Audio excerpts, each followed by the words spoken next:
Le 21 juillet 2021, un accord entre Sami Madi, le secrétaire d'État à l'asile et à l'immigration, et les sans-papiers qui occupent l'église du béguinage, l'ULB et la VUB, met un terme à 60 jours de grève de la faim où on a frôlé la mort de plusieurs personnes. This is hunger check for my child. On arrivait à mettre en place des accords. Personne n'est illégal. Ils ont l'impression d'avoir obtenu quelque chose, qu'on leur a donné des garanties et en fait un nouveau combat se met en place, c'est constituer le dossier. Moi mon dossier il est déjà posé à la commune, il n'y a pas encore la réponse. Attends. Plus de 3 mois plus tard, il s'avère que Sami Madi n'a pas respecté ce qu'il avait promis aux sans-papiers. On a l'impression, nous, 4, d'avoir été instrumentalisés pour sortir ce gouvernement de cette crise. C'est ultra violent, c'est ultra violent. Il vaut sa parole ou il vaut rien. Dans cette vidéo, on va donc décortiquer comment le gouvernement a trahi les grévistes de la faim en reprenant l'histoire depuis le début.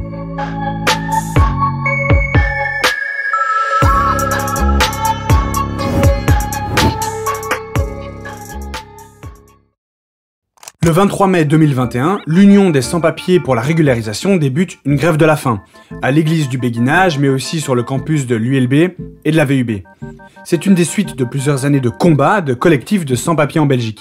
En effet, l'accord du gouvernement belge Vivaldi a mis la question des sans-papiers sous le tapis et n'a pas non plus déterminé de critères clairs de régularisation. Résultat, 150 000 personnes vivent toujours en Belgique sans pratiquement aucun droit. On va pas lâcher l'affaire. Hein.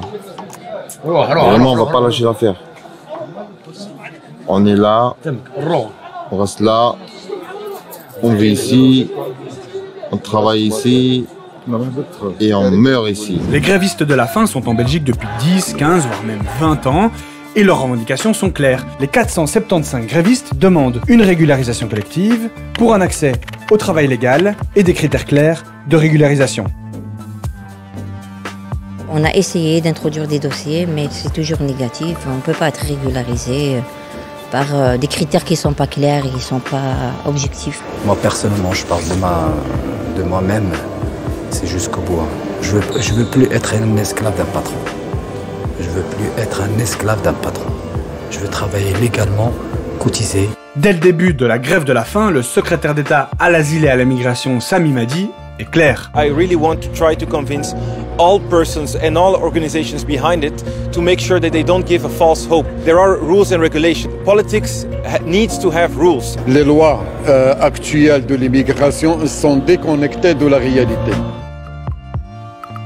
Alors petit à petit, une mobilisation sociale se met en place autour des grévistes, avec les syndicats, des entrepreneurs et entrepreneuses, les universités, le monde associatif, les mutuelles, des activistes et des réseaux de citoyens et citoyennes. Le 9 juin, le siège du Parti socialiste est occupé par des activistes obligeant les ministres socialistes à faire pression pour une solution allant vers la régularisation. Ensuite, c'est l'Office des étrangers qui est occupé. Mais les jours passent et Sami Madi reste inflexible. Le 27 juin, une dizaine de sans-papiers se cousent les lèvres.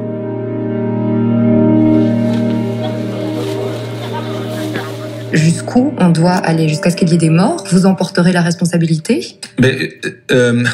Ce que je demande, c'est qu'on arrête de mettre de l'huile sur le feu. Et c'est ça qui m'inquiète avant tout. Qui met de l'huile sur le feu? Mais toute personne qui est présent à l'église du béguinage, la VUB, l'ULB, et qui encourage à ce qu'on continue à faire cette grève de la faim. Une régularisation collective, ça n'entre pas dans la vision du gouvernement et dans la politique que je vais développer. On veut développer une politique dans laquelle on va accompagner des gens à pas seulement retourner dans leur pays d'origine, mais être réintégrés dans leur pays d'origine. My children every time call here, Papa, where are you? Papa.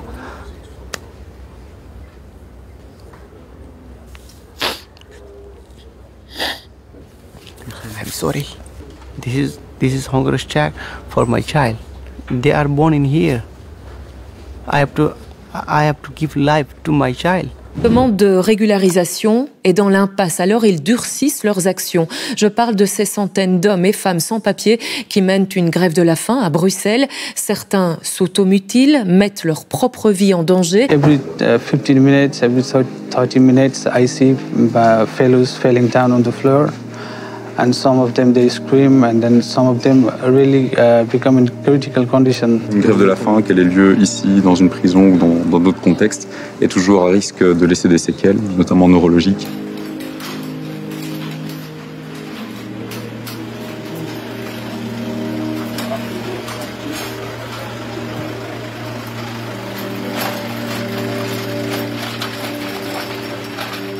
Le 14 juillet, les grévistes de la faim s'enferment dans l'église. Le témoignage d'Ahmed, il explique ici pourquoi les grévistes ont décidé de fermer la porte de l'église. On écoute. C'est un signe envoyé au secrétaire d'État, un signe de colère, un signe de mécontentement, un signe de désespoir. Il n'y a aucune piste sur la table à ce stade ?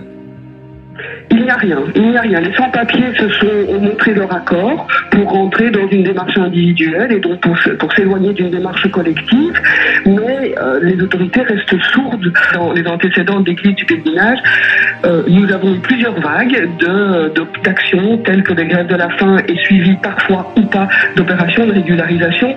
Cet appel d'air n'a jamais été constaté. Des bouteilles d'eau devant la porte de l'église du Béguinage. Certains des grévistes de la faim refusent désormais de boire.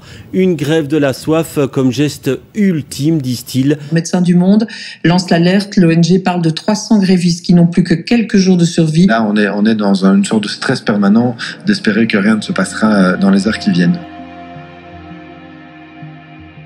Le gouvernement a décidé d'intervenir en urgence et a envoyé une quinzaine d'ambulances sur place hier vers 23h, provoquant la panique chez les grévistes. La tentative d'hospitalisation est un échec. Pas un seul des 475 grévistes n'a quitté son lit pour suivre la Croix-Rouge. De l'autre côté, la mobilisation de la société civile continue.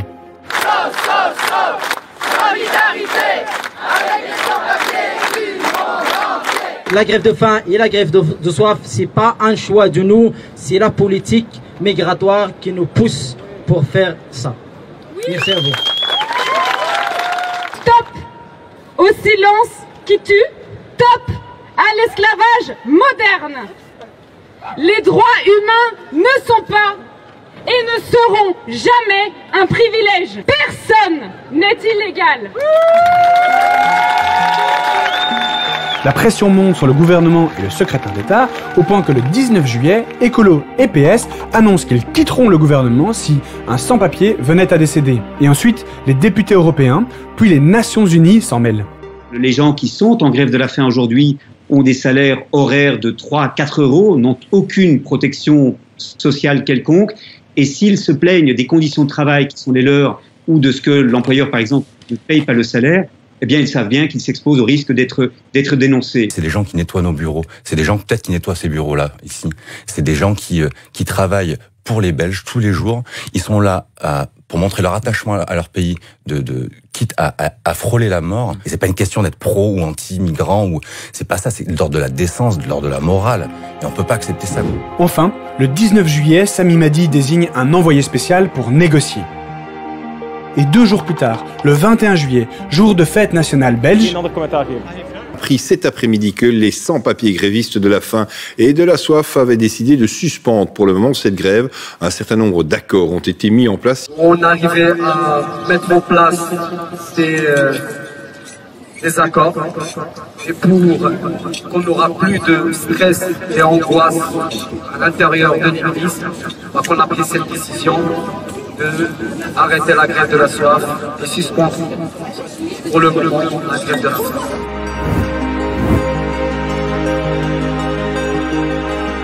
Les accords ont été obtenus, notamment suite à l'intervention d'une équipe négociatrice venue renforcer les grévistes. Cette équipe était composée des avocats Alexis de Soif et Marie-Pierre de Buisseret, ainsi que de Mehdi Kassou, porte-parole de la plateforme citoyenne de soutien aux réfugiés, et le père Daniel, le prêtre de l'église du Béguinage. En fait, ce qui s'est passé, c'est que, vu que le secrétaire d'État a toujours dit « sous mon mandat, il n'y aura jamais de régularisation collective, comme en 2009 ou comme en 2000, ce sera que du cas par cas », alors les grévistes ont répondu « très bien, négocions cette régularisation individuelle ». Mais le problème restait l'absence de confiance totale dans la manière dont l'Office des étrangers allait traiter le dossier des grévistes. En effet, à ce moment-là, il n'y a toujours pas de critères clairs de régularisation.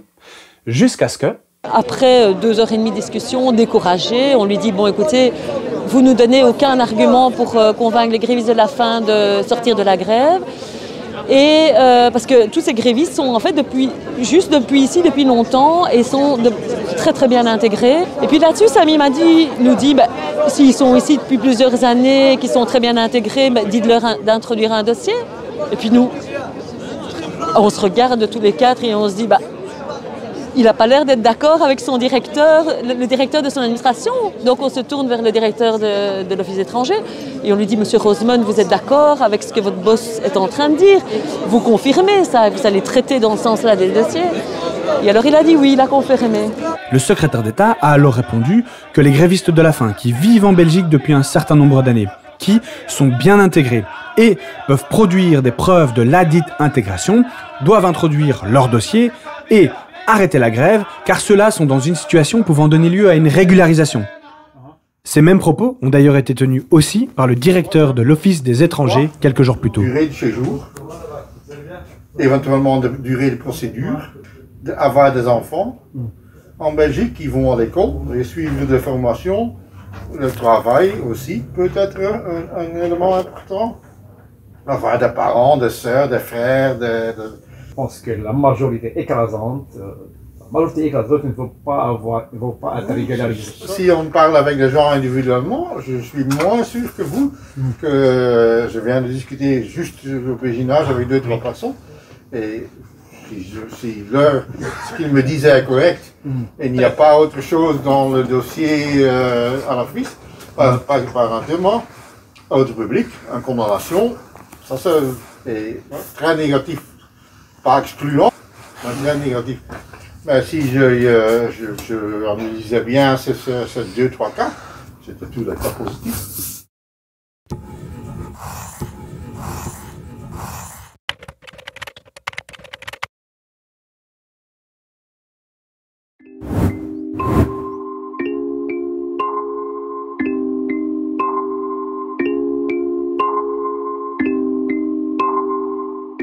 Début août, les caméras, les soutiens et les politiques laissent place peu à peu au calme et au travail de l'ombre.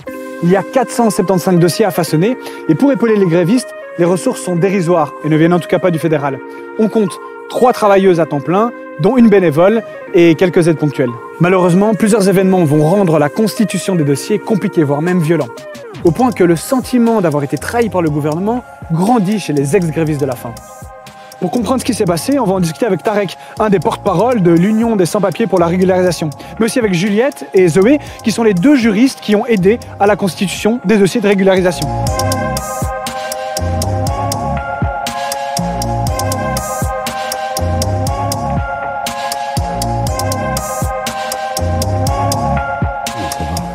On doit gérer. Il doit y avoir plein de trucs dans la tête en même temps. Côté psychique, on était très fatigué après 7 mois d'occupation et grève de la faim. Heureusement, il n'y avait pas de mort. Ça c'est le plus important pour moi, qu'il n'y avait pas de mort.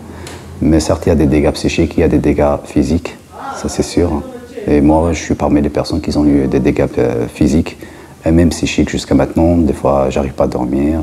Mais depuis le 21, c'était un autre stress, c'était un stress administratif. Il y a vraiment ce sentiment qu'ils interrompent la grève de la faim, ils ont l'impression d'avoir obtenu quelque chose, qu'on leur a donné des garanties et en fait un nouveau combat se met en place, c'est constituer le dossier et courir à gauche à droite pour constituer le meilleur dossier avec tous des papiers un peu absurdes qui démontrent l'ancrage, la présence, des contacts réguliers ou des liens avec des Belges, des promesses d'embauche. C'était un stress très fatigant. Pourquoi? Parce qu'on a cessé la grève de la faim. Sur le champ, on a passé à la constitution des dossiers. Comme vous savez, c'était fin juillet, début du mois d'août.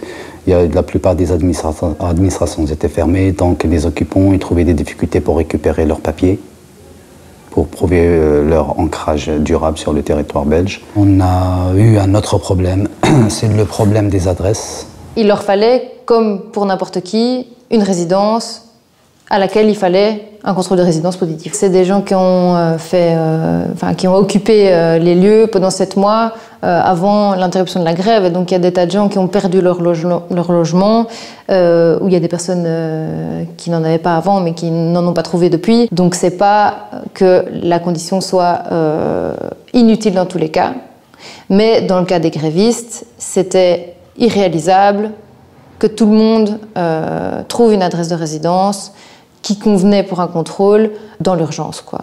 On a voulu faire remonter l'information auprès des autorités et on leur a dit qu'il y avait d'autres systèmes, d'autres possibilités à mettre en place et ils n'ont pas voulu suivre notre demande. C'était absurde parce qu'on lui disait mais pour avoir un logement, il faut pouvoir travailler légalement. Pour pouvoir travailler légalement, il faut un titre de séjour. Donc, le problème était pris à l'envers, ça avait aucun sens. Rester à la maison H24 sans sortir de la maison en attendant le passage de l'agent de quartier, c'est très stressant. Il se peut que même en passant 3 fois, l'agent de quartier ne tombe pas sur le gréviste qui réside pourtant bien dans le logement et que le résultat soit alors négatif et qu'ils ne reçoivent pas leur décision.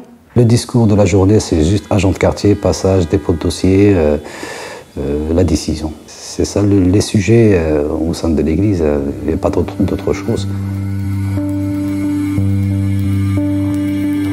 Je comprends aussi, il y a la pression. Qui est responsable de tout ça? C'est le gouvernement et c'est l'Office des étrangers. C'est une procédure qui est uniquement écrite et qui tient en 10-15 pages. Et qui est donc super facile à déshumaniser. C'est pas un humain dans ce dossier, c'est un dossier. La plupart des sans-papiers disent que l'Office des étrangers prend des décisions aléatoires. Ils se posent la question, c'est qui traite leur dossier? Est-ce que c'est une machine ou c'est un humain? C'est hyper symbolique quand tu vas devant l'Office des étrangers. Tu vois pas à travers, tu ne sais pas comment ça fonctionne en interne. Ça a un impact sur des vies, ça a un impact sur l'avenir des gens. C'est une avocate qui m'a dit ça, Sybille Joé, qui me disait, mais ce qui est hyper interpellant aussi, c'est qu'on accepterait ça d'aucune autre administration qui concerne les Belges.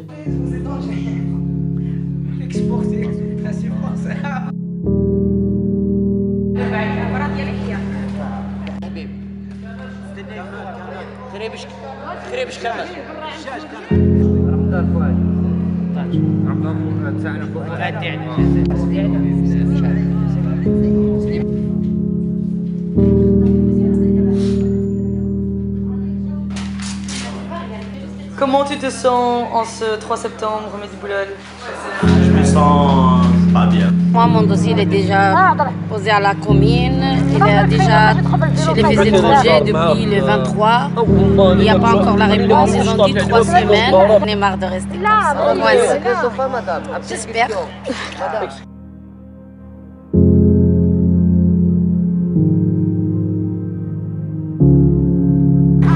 Non, j'ai pas reçu aucune visite, domiciliation. Je crains qu'il ne va pas me rendre cette visite, mais je vais m'attendre, je vais patienter.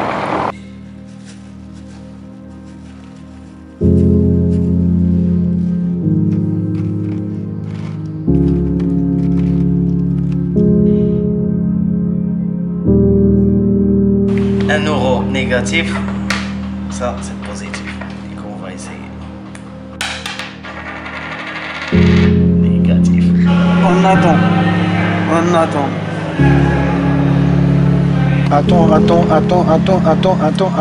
Ce que j'ai envie de vous partager, c'est ce qu'on est en train de vivre.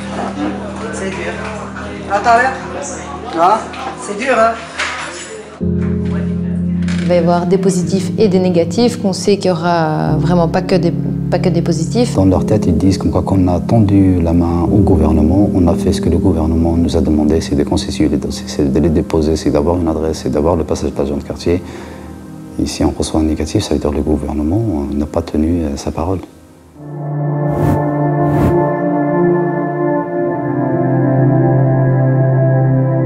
Quelques jours après les interviews de Tarek, Juliette et Zoé, les premières décisions tombent. Et l'impression d'avoir été berné se confirme.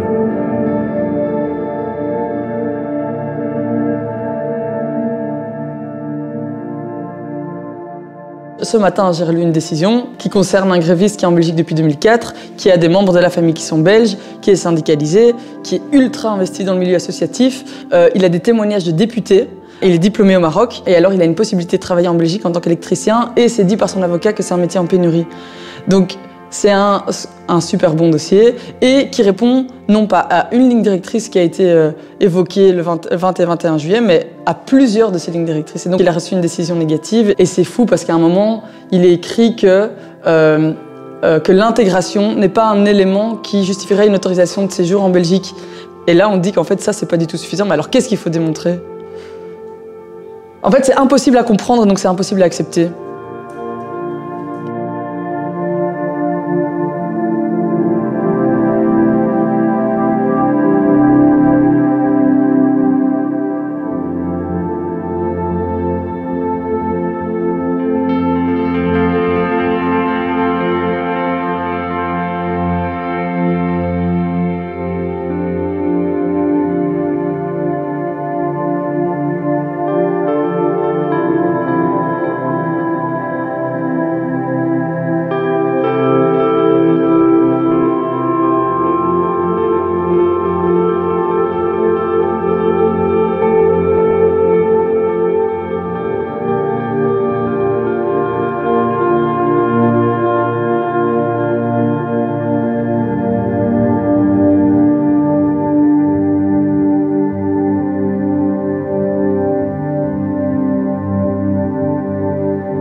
Tarek, pourquoi est-ce qu'on est là aujourd'hui?